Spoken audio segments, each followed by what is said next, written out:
1. Tired of the ordinary at lunchtime?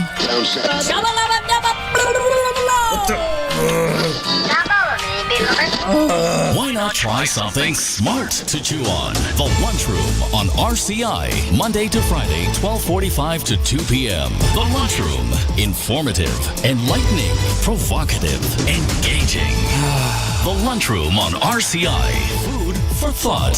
The station that gives you, more lunch.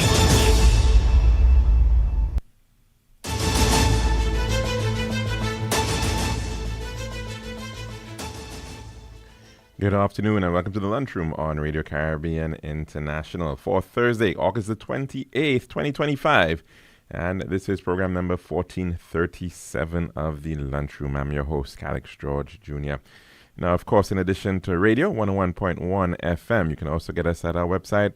It is rcisaintlucia.com, and we are also streaming live on Facebook. And that is the official page of Radio Caribbean International.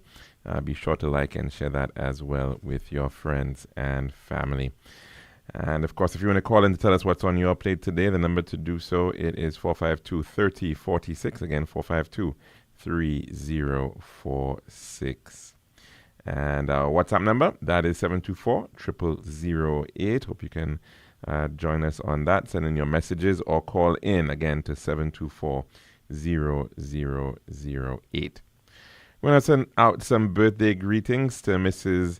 Angela Montrose Bennett. Happy birthday to you. Hope you're having a fantastic birthday as well.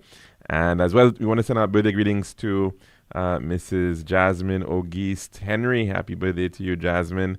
And we do hope that you're having a fantastic birthday celebration. I know it's a big one for you, so hope it is a wonderful, wonderful birthday. I look back in time on this day. Well, in the year 1830, the first American-built locomotive was called the Tom Thumb, and it raced a horse-drawn car from Stockton and Stokes Stagecoach Company from Baltimore to Ellicott Mills. And due to the mechanical problems, the horse won. And that was in 1830. In 1845, on this day, Scientific American magazine published its first issue. And on the 28th of August, 1963, Martin Luther King delivered his I Have a Dream speech during the March on Washington for Jobs and Freedom Civil Rights March, which occurred at the Lincoln Memorial in Washington, D.C. We now move on to our dish of the day. Every bed in our hospitals tells a story of someone's mother, someone's brother, someone's friend. And when that story of care is complete, it's time for the next chapter, home. But too often, discharged patients are left waiting hours, days, weeks, sometimes months, not because they want to stay, but because no one comes. We understand life gets busy, but every extra day they wait means another patient, perhaps in pain, perhaps in crisis, can't get the bed they desperately need. So when the call comes that your loved one is ready, please be ready too. Pick them up, bring them back to the comfort of family, where healing truly continues. Because caring doesn't end at discharge, it continues with you. A message from the Ministry of Health, Wellness and Elderly Affairs. Serving now, the Daily Dish. And welcome back to the Lunchroom here at Radio Caribbean International.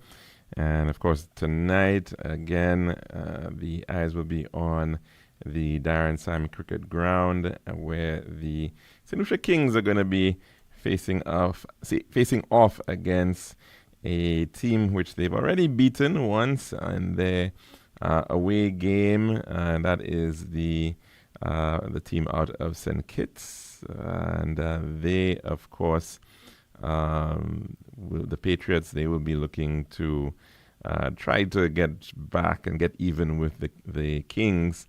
And of course, the Kings on home territory will be certainly looking to improve on their point standing. currently second in the rankings, I believe, where, of course, they just came out of a victory over Guyana, Amazon Warriors, a stunning display. Of course, all part of the Caribbean Premier League that is happening across the Caribbean. And a lot of it is, of course, possible because we have a very fine facility, that of the Darren Sammy Cricket Ground, which, of course, was constructed originally as the Beausejour Cricket Ground and got renamed some years back in honor of St. Lucia cricket great Darren Sammy, who, of course, is very much still around and front and center, in fact, being the coach of the St. Lucia Kings.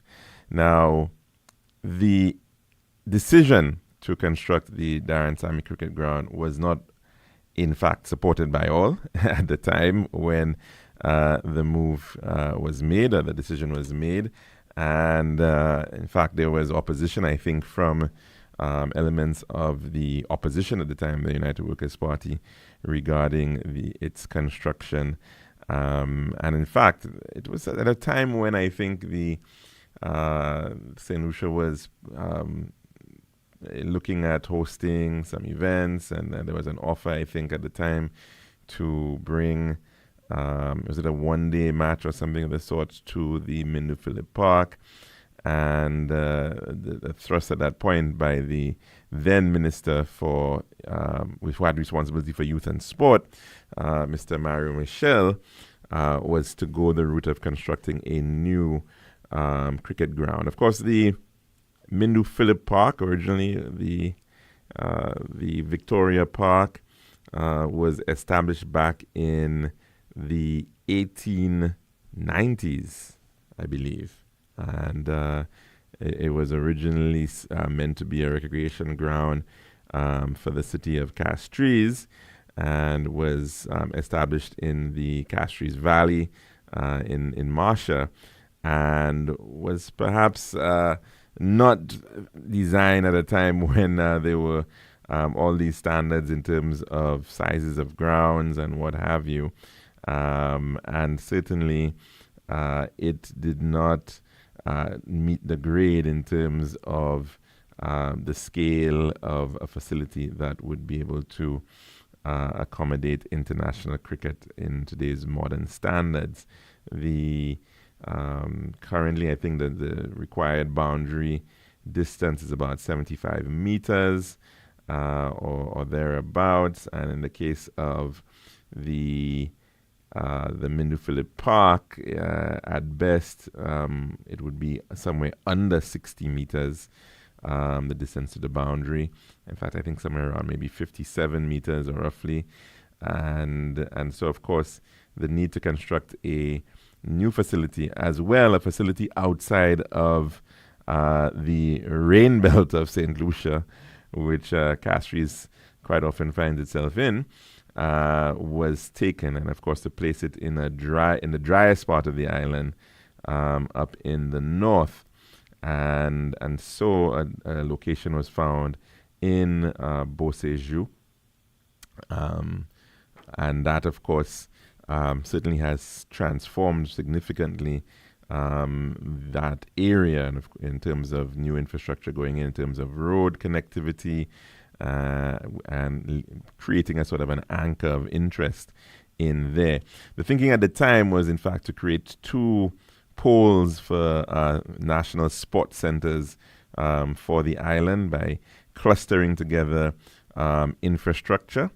And of course, in the case of the north, the intention was to have the Darren Sammy, the Beausejour Cricket Ground, as the anchor for the northern sports center. And in the south of the island, the National Stadium would have served as an anchor for the Southern Sports Center, which was built close to another Beausejour, but in fact at a place called Saint-Aubert in Vieux-Fort. And we've seen some of it come in respect of the Northern Sports Center, subsequent to the opening of the the Darren Sammy Cricket Ground back in 2002. We then, in fact, saw the establishment of the St. Lucia Tennis Center, and that was through the kind assistance of the Taiwanese government. I think that being completed somewhere around 2009, I believe, or thereabouts, 2009, 2010. And of course, allowing for some public courts, tennis courts, to be made available. Of course, the US Open is on right now. I know some people are watching that. But of course, still not altogether complete. From my understanding, for tournaments, international tournaments, you need a minimum of, I think, 9 courts. And our facility currently can boast 6. But I think there is some space for the addition of 3 more courts in the vicinity. Subsequent to that as well, we saw, in fact, even before that, we saw the completion of an indoor sports facility. And that, of course, has been very well utilized by certain sporting pursuits, especially basketball, but even futsal has found a home there, and quite a number of tournaments are actually held in that facility. Netball, of course, also making good use of that indoor sports facility, which was built, I think, in the lead up to the Cricket World Cup in 2007, when there was, of course, a lot of interest in respect of sports and infrastructure for sports.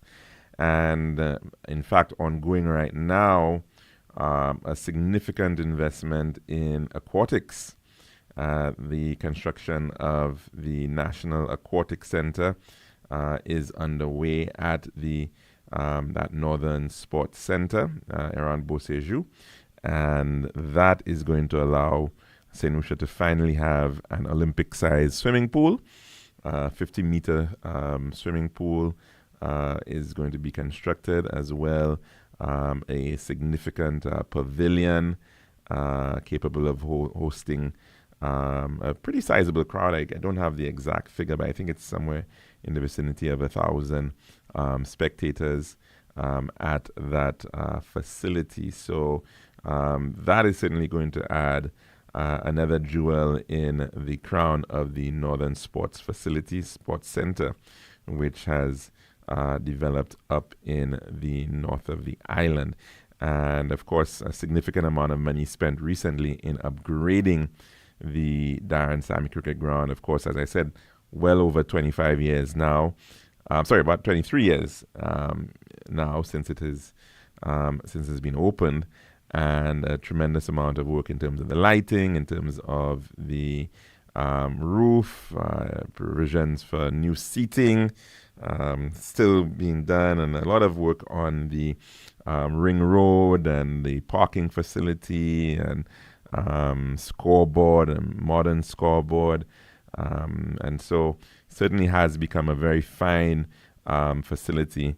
And according to one Mr. Pollard, one of the best batting surfaces in the Caribbean. And of course, so we certainly do have something to be very proud of when it comes to that facility, which of course has hosted a number of international tournaments, including Cricket World Cups over the years.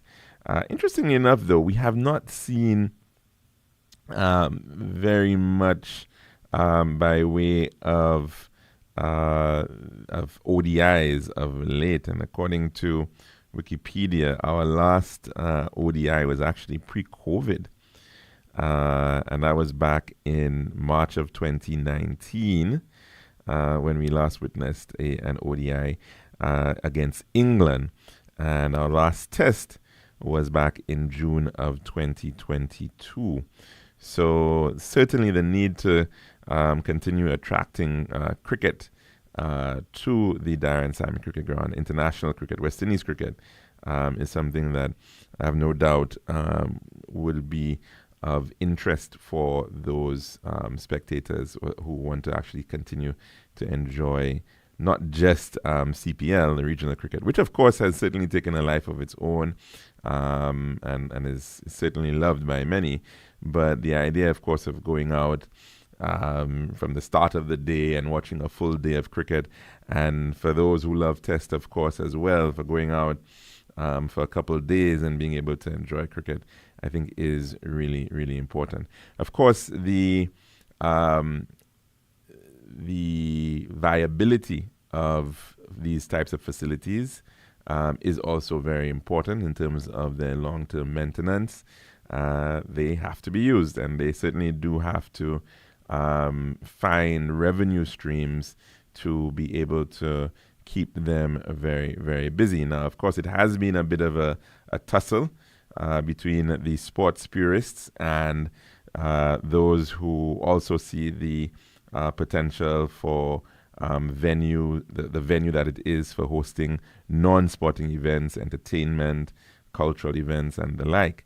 And it certainly is something that you've got to certainly strike a balance in the utility of facilities like the Darren Sammy Cricket Ground.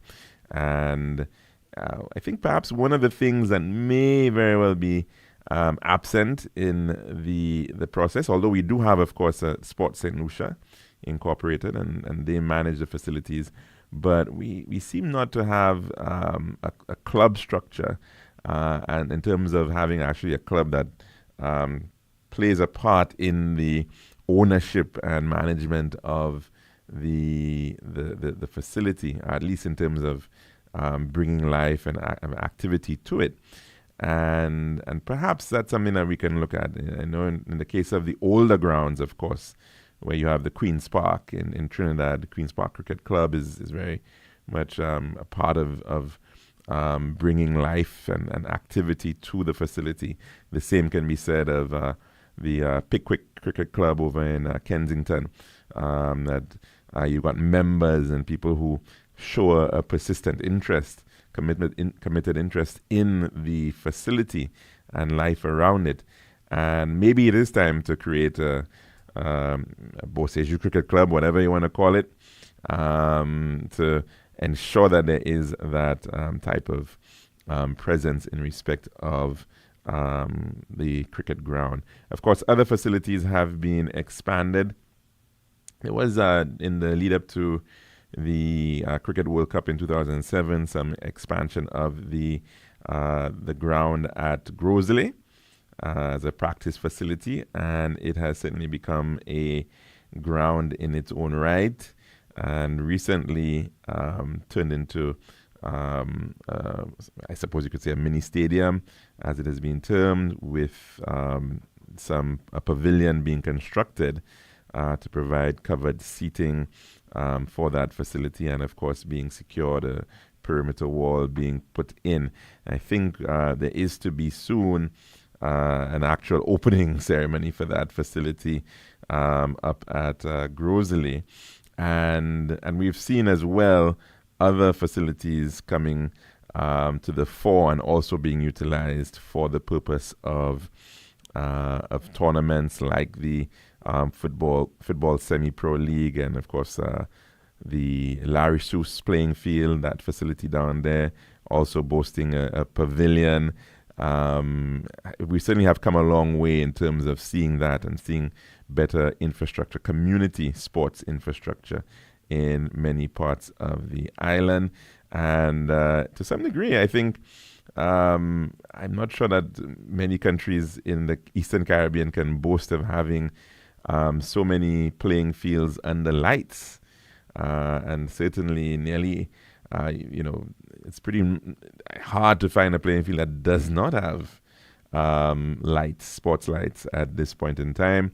The most recent ones, the Grosley playing field, the Corinth playing field, and the Grand Riviere playing field in Grand Riviere Grosley receiving lights. But certainly in the other villages and towns, you found that lights have become certainly commonplace in many of these facilities.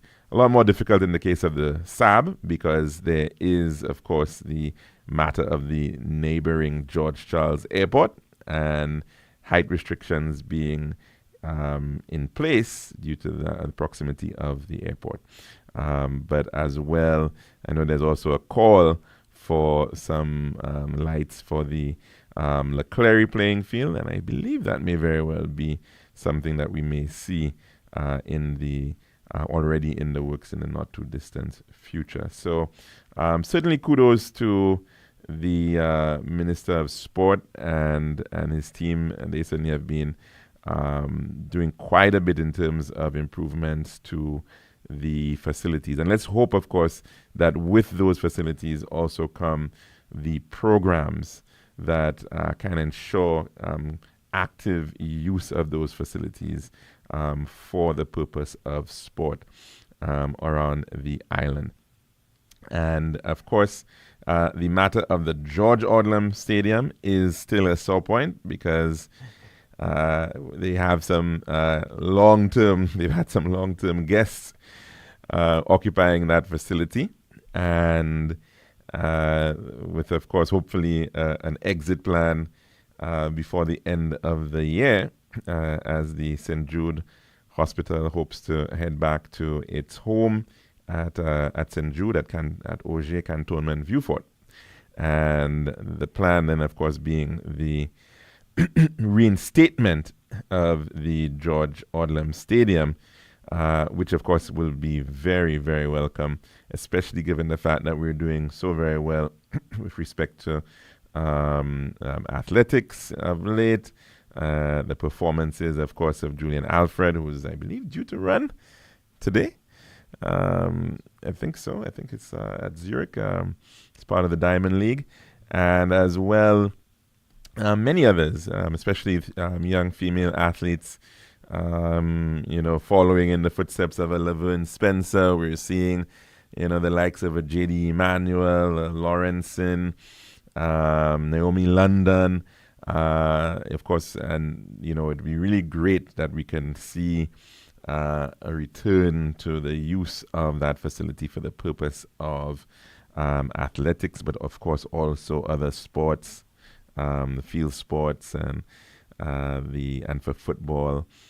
So let's hope we can see that occur in the not too distant future, because that is certainly a wonderful facility when it was built, and it has the possibility, the potential for a lot of establishment of maybe an academy, a sports academy, lots of space below 56,000 square feet of space, I think it was, of indoor space at the George Odlum Stadium, which lends itself to quite a lot in that regard. And yep, she's going to be on a little later on. Yep, this afternoon. Julian Alfred running today. So so certainly we would love to be able to see maybe a Julian Alfred Invitational or something of the sort happening once that George Odlum Stadium can in fact be brought back up to par and to make it a truly good facility. Of course, there is a lot of space down there, and I do hope that it could be a lovely sports campus eventually, because there are a lot of other sports that are looking for dedicated homes.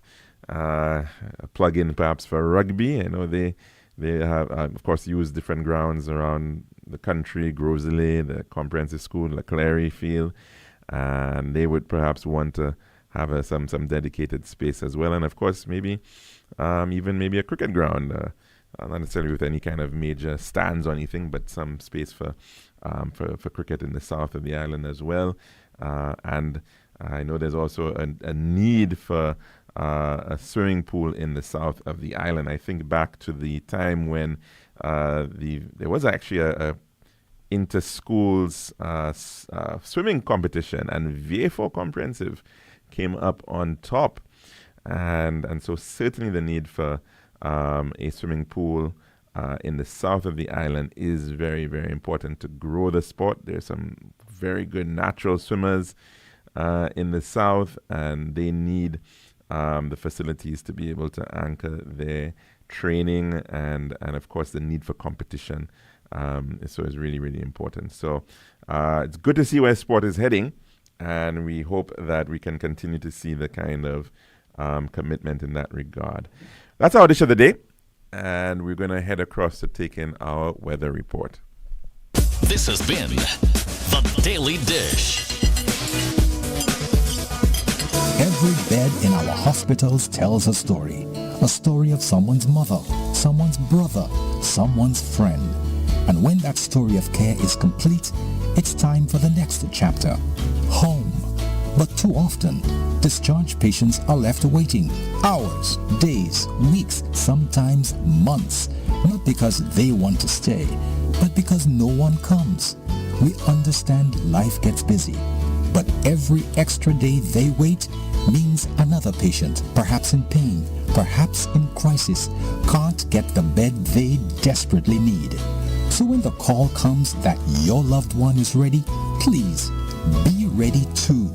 Pick them up, bring them back to the comfort of family, where healing truly continues. Because caring doesn't end at discharge, it continues with you. A message from the Ministry of Health, Wellness and Elderly Affairs. It's now time for your weather report, brought to you by Island Style. Girl, I've been so stressed searching for the perfect tiles to complete my home. Really? Yeah, it's always the same white, beige, and gray tiles with the tile stores. Like they're all buying from the same place. You're the design expert. Help me, please. I'm fed up. What are you looking for? Something different. Something that says Caribbean beauty and suits my personality. Something vibrant and classy with a little razzle dazzle. Okay, Ms. Razzle Dazzle, I know just the place. Island Style Tile and Bath, they're my number one store for everything tile. And with their new In Living Color collection, you'll find the most gorgeous styles to give you that splash of Caribbean flair you're looking for. That sounds perfect. I'll even take you myself and throw in a free design consultation. I'll never say no to that, sis. I can't afford you anyway. Visit our Island Style showrooms in Castries, Rodney Bay, and View Fort, or call 450-452 or 453 Tile. We'll help bring your vision to life in living color. This is Radio Caribbean International. It's now time for the weather news.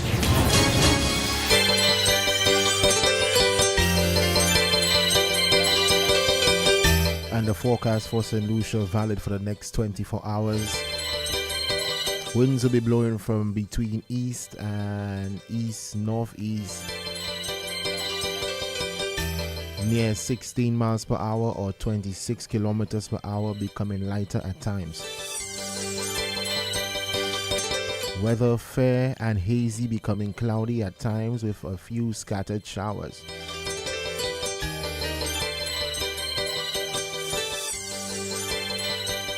Forecast for the Lesser Antilles: partly cloudy, becoming cloudy with a few scattered showers and thunderstorms over the Leeward Islands. Elsewhere, fair and hazy, becoming cloudy at times with a few scattered showers.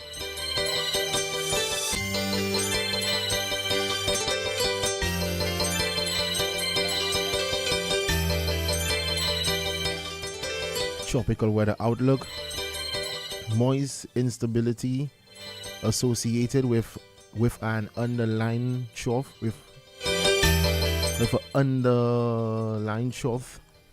will continue to cause cloudiness between the forecast period, with scattered showers and thunderstorms mainly over the northern portion of the Lesser Antilles during the forecast period.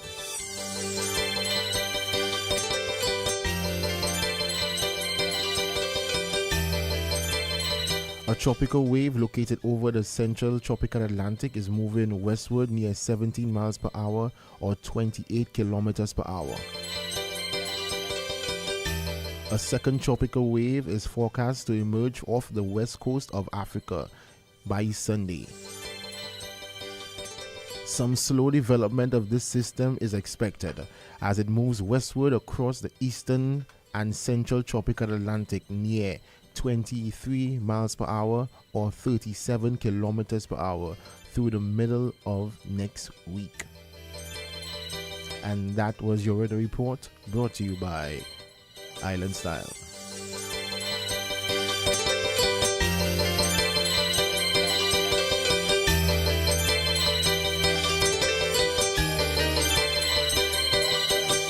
This has been RCI's Weather News. For more information, call the Weather Hotline at 454-3452. RCI 101 number 1. Girl, I've been so stressed searching for the perfect tiles to complete my home. Really? Yeah, it's always the same white, beige, and gray tiles with the tile stores. Like they're all buying from the same place. You're the design expert. Help me, please. I'm fed up. What are you looking for? Something different. Something that says Caribbean beauty and suits my personality. Something vibrant and classy with a little razzle dazzle. Okay, Ms. Razzle Dazzle, I know just the place. Island Style Tile and Bath, they're my number one store for everything tile. And with their new In Living Color collection, you'll find the most gorgeous styles to give you that splash of Caribbean flair you're looking for. That sounds perfect. I'll even take you myself and throw in a free design consultation. I'll never say no to that, sis. I can't afford you anyway. Visit our Island Style showrooms in Castries, Rodney Bay, and View Fort, or call 450-452 or 453 Tile. We'll help bring your vision to life in living color.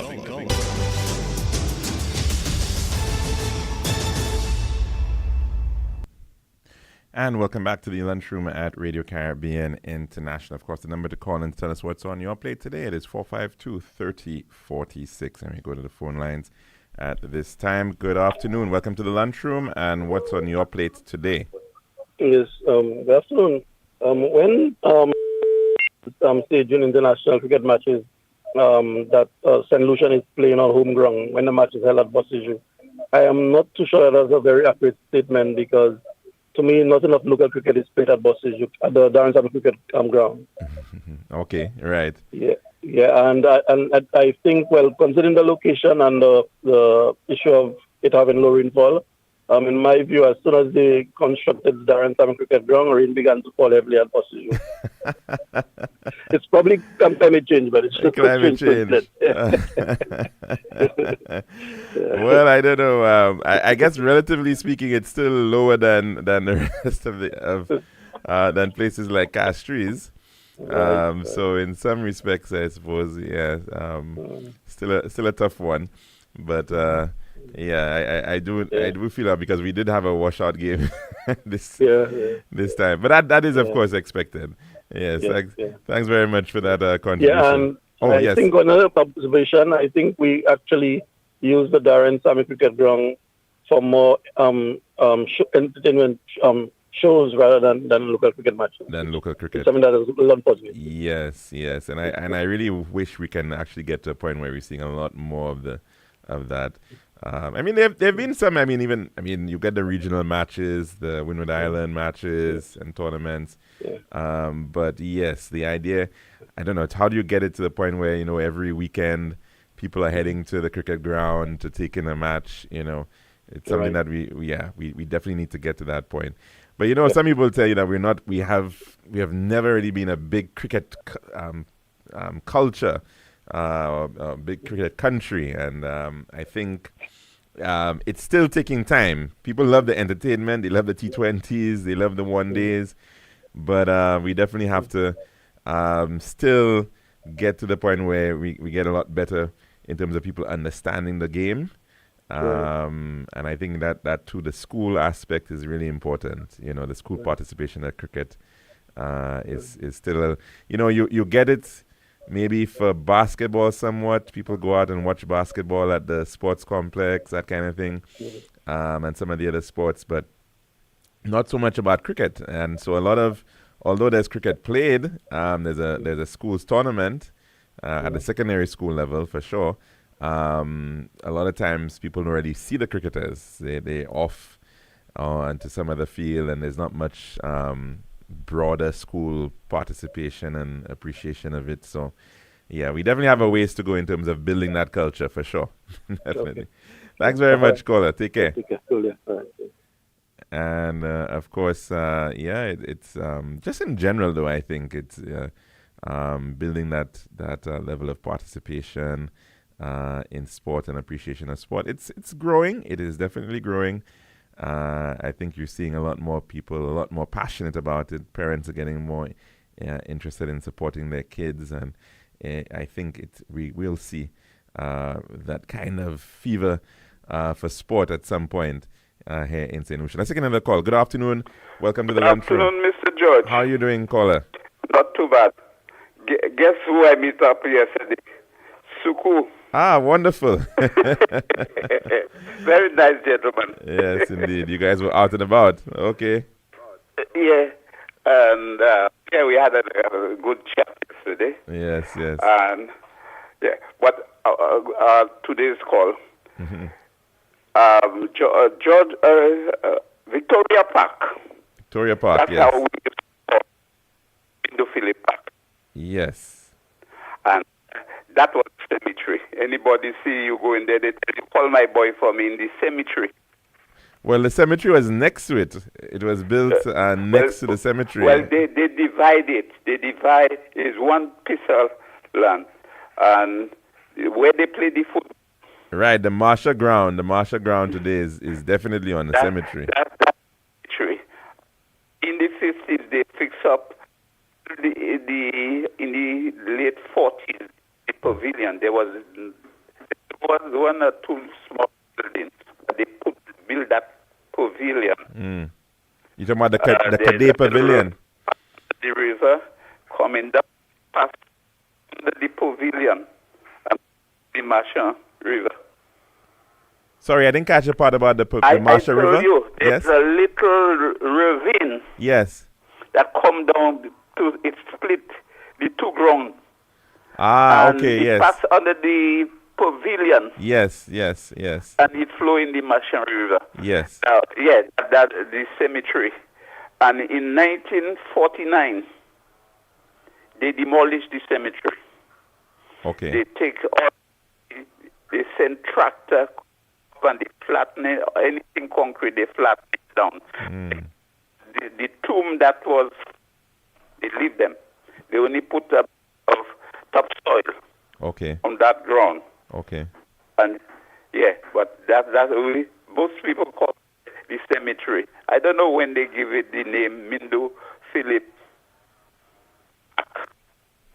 Yeah, I'm not completely sure. I suspect it must have been. I always knew that as a Mindo Philip Park, so it certainly must have been maybe in the early 80s or I think maybe around 85, maybe. Yeah, and what there was something else. Oh yeah, my other topic is I remember the thing give St. Lucia money or whatever they give to build a swimming pool before Chasney come over in Beauséjour. Yes, that's right. There was supposed to have been a gym. A swimming pool, yes. National swimming pool. So what become of that? That never started when Chasney come over. Yeah, they had started the take over. Yeah, they never say, well, I'll continue that swimming pool.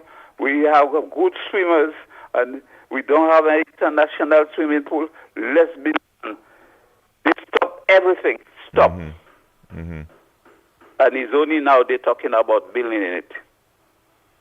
That man named Chasney, he wasn't in favor of nothing good for St. Lucian, and he still wants to go in politics.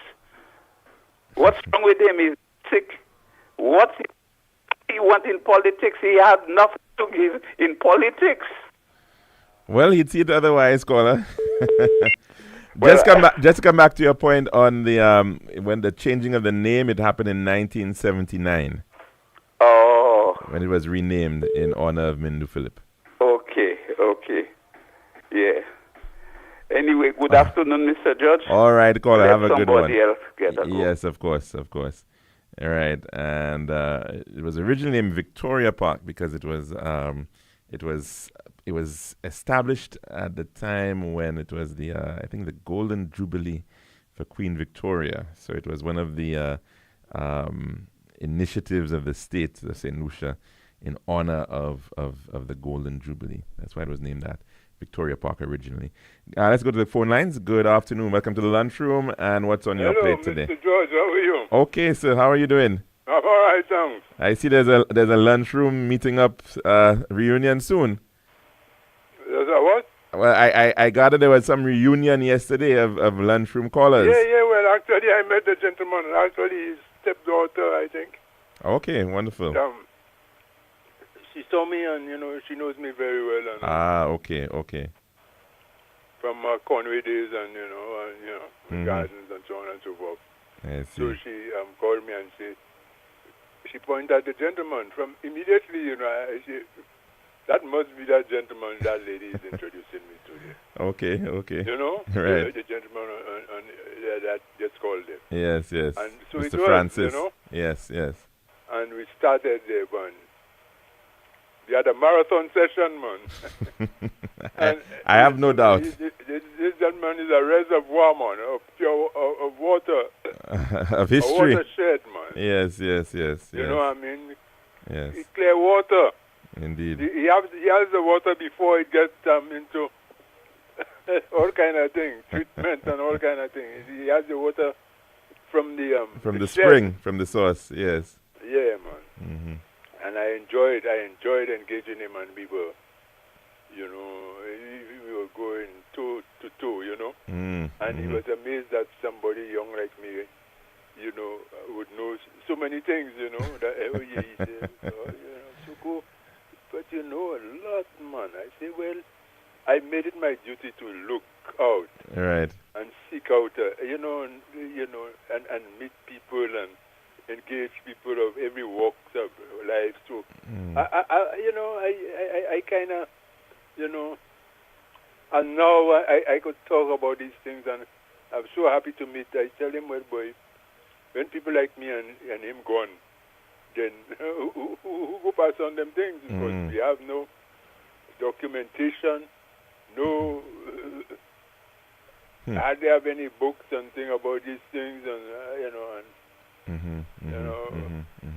colleague George wouldn't come and have us together talking and make a video, or another video, at least tape it so that we could have something for posterity. But I knew the job was coming, but it's long overdue. Long overdue. I agree. So I say, well, yeah, but we had a good chat. Yes. And he's on point when he talks about Marsha and Mindu Phillip Park. Mm-hmm. They used to call like graveyard, as a young youth. Okay. Growing up. Okay. Playing for SMC College and thing. I mean, I always know that's the graveyard. So that's the original graveyard. On Marsha Grong, yes. specifically. Yes. It was called that's where they had the graveyard. Mm-hmm. And yeah, like he correct, they just put turf over that. And sometimes when it rains, you might still see some bones coming up. When it rains and then it's better to play on it when it's really soggy, because the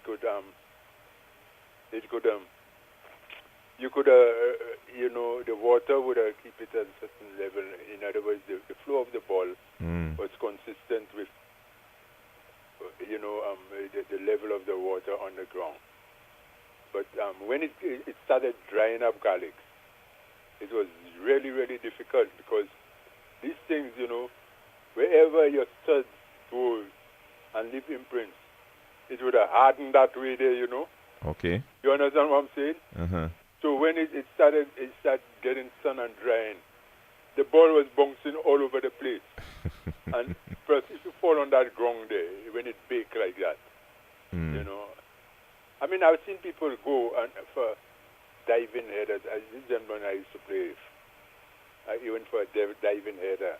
And when it comes up, a whole chunk of its arm missing, a glass bottle, or a piece of iron, that is somewhere from some old tomb. that rip off a big piece of his flesh. Oh, Lord. And, you know, that's the conditions, you know, and yet still we were so passionate, you know what I mean? Yeah. We were so passionate. Nobody never complained, you know, complained in the graveyard. We were so passionate. So, I mean, in these times, maybe we, you know, I have to say it's a thing of development, you know. It's one of the downside development. It hit us in a kind of way that we haven't managed it properly. You hearing me, Khalid? I'm hearing you clearly, yes. Yeah, because when we were like that, we didn't have much options but to go and play with each other. And we were passionate about it because basically sports was... It was your entertainment, from your recreation. From your young rounders, you play... We don't have that again. We don't. The little games we play around the place. Yeah. With each other. Games. And then we graduate into football, cricket, and athletics. You know, because, athletics is the mother of all sports, because to play football, to play cricket, you need to have a certain level of athletic ability, you know? And so, athletics, football and cricket, that was our main thing. And to suggest that we're not passionate, I think you made that statement about cricket. We're not passionate about sport at all now, Galik, about no sport. There's no sport. Which sport you would suggest we passionate about? Well, a little bit more about football. I think football is perhaps the one that comes closest to say that we have. You know, when you see the amount of people who come and watch football games, I mean, compared to what it used to be, you know. But what we have done, you know, Khalid, we have spread ourselves thin. Our resources. Wow. I'm not saying we shouldn't develop all over the country. Right. We have developed a wider range of different sports and geographic areas. And build facilities and so on and so forth. But to the detriment of what we had. In other words, we neglect what we had and we just stick on, you know, because what we had to build on it, you know. But, for example, when they first decided they were going and build this thing up, this ground up, Beausejour, Darren Sammy? Yeah. You know, and develop not luckily the north and so on and so forth. And then subsequently build the stadium down south for football and so on. I mean, from that time you see the neglect of Marchand beginning. You understand? Because Marshall was the capital of Castries because of sports mainly. You know, that's where and that people was congregated there. Activity that took part in St. Lucia. Yeah. You know, sporting activities. You know. Well, you have a member of parliament. You have a member of parliament now who's I think it's his business to reverse that. Marshall was totally neglected, Galley. Yes. And up to a day like today, Marshall can't come back from that. You understand? And we have so many other sports, so many other sports. And we're not excelling in none. And I'm not surprised that we still could excel in athletics, because athletics is more a one-person thing when you really check it out. If you as an individual have that passion and the perseverance and you work hard, you know. So you don't think we're doing well in team sports? To help you. But it's not as a team thing as... It's not... A team sport is different because you have to get everybody on the same hymn book. You know? Singing in line with each other. You have to have a certain quality among, you know, something that much beyond that you as an individual could bring, but the rest of your teammates. So what you find the depth of the team sport. The death of cricket. Cricket was big, Alex. When you hear Mindu and this long time fellas playing cricket and things, Windward Islands cricket, that was big. Dominica down here, St. Vincent down here, and Grenada down here. I mean, we knew all the players. We could rattle off their names. We used to go on the field, you know. It was really, really big, man. You know, and that's where. So after that era there, when we mash up things, you know, the older people have a saying, "Pas vendre Jean pour acheter l'ennemi." In other words, don't sell your friends by enemies. In other words, don't build. It's like don't neglect the good things you have already, and start to try and build new things alone. You know, you build off, you feed off the good things, and yes, we could have spread sports like football, cricket, but the central base of these sports there, it was strong, Alex, because of clubs. Right. So when sports became a district thing, from that time it never really prospered. You know, but what we should have worked out was that you have the strong base, the CYOs, the Shamrocks, the BSADCs, even clubs like Wolves, Olympians, and these clubs there. They had strong organizational structure, but not to deal with the numbers that would come if you spread the sports.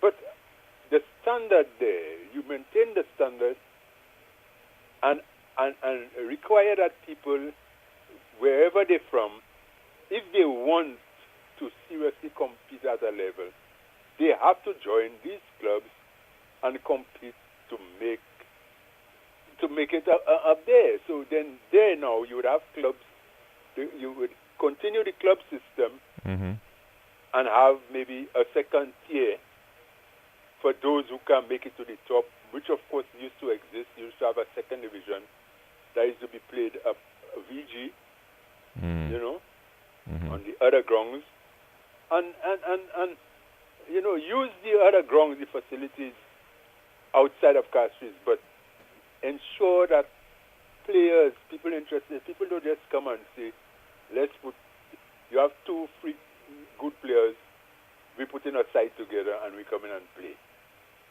That's what's happening a lot, you know. In cricket and football, you just say 2 good players, you just get 2 people, 3 people. But before, you used to have a nucleus. Most of the players, they were good, were of a certain standard. And if you can compete to make a club side, your national side will never be strong. You understand? Because that's what it's all about. You have to. When West Indies was great, you had the competition in Barbados between Carlton and all Empire and all these clubs. It was so great because you know that if you make it to the national team, you come for fire already. And then when you make it to the national team, you will come for another level of fire. When you, as Barbados, you have to play Guyana and Jamaica and Trinidad. And then if there, you really try and test it. If you come out with that, from that, you're ready to go and face England, Australia, whoever come in your way. But you see, when the club structure, when the demise of the club structure, when that fell, we're paying the price now, and it's obvious that we're not a sporting nation anymore. We are entertainment. We go to events. You go to a football final, and then you see nobody, hardly few people are watching the football, you know, Calix. Now and then, if I go to, I might hear, you know what goal comes after that. But if people walking up and down, looking and talking with each other, music blaring, and it's like, it's an event, you know, and the same thing we've seen happening in the 2020. You know what I mean? So we could never get nothing great and consistent out of that. It's not, you know, it's more entertainment, and let's go and have fun.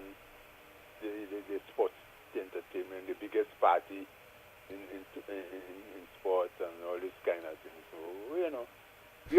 different level now, and that's development again. You can't sound like you're coming about against it, because that it is what it is, and if you try and even explain the reason for it, you know, you'll still be viewed as a dinosaur, and I mean, I'm happy to be a dinosaur. Thanks, Colin. It take a lot of time. All right, caller. Have a good one there. All right. All right. Thanks very much. And I think there's a space in the world for dinosaurs still, but anyways, that's a longer conversation. But we are, of course, going to be hoping that you have a very good weekend. Oh, sorry, when I say weekend, tonight, a very good night. For those of you who are in fact going to head across to the cricket, and of course please stay safe and be responsible in terms of if you are going to be drinking, don't drive. That's the program for today, and we're back again tomorrow, God willing, for another show of The Lunchroom on Radio Caribbean International. Take care.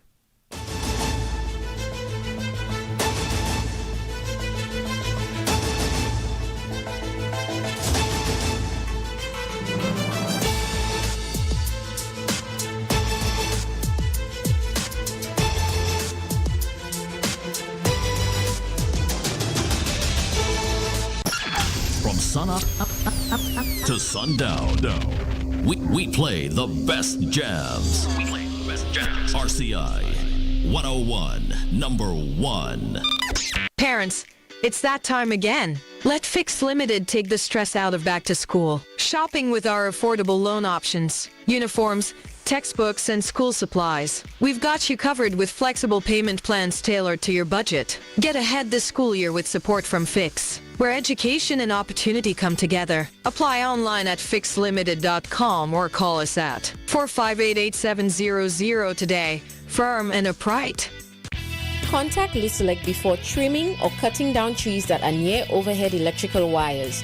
Watch out for power lines before you begin working on a ladder. Be sure that ladders or scaffolds are far enough away so that you and the ends of the tools you're using don't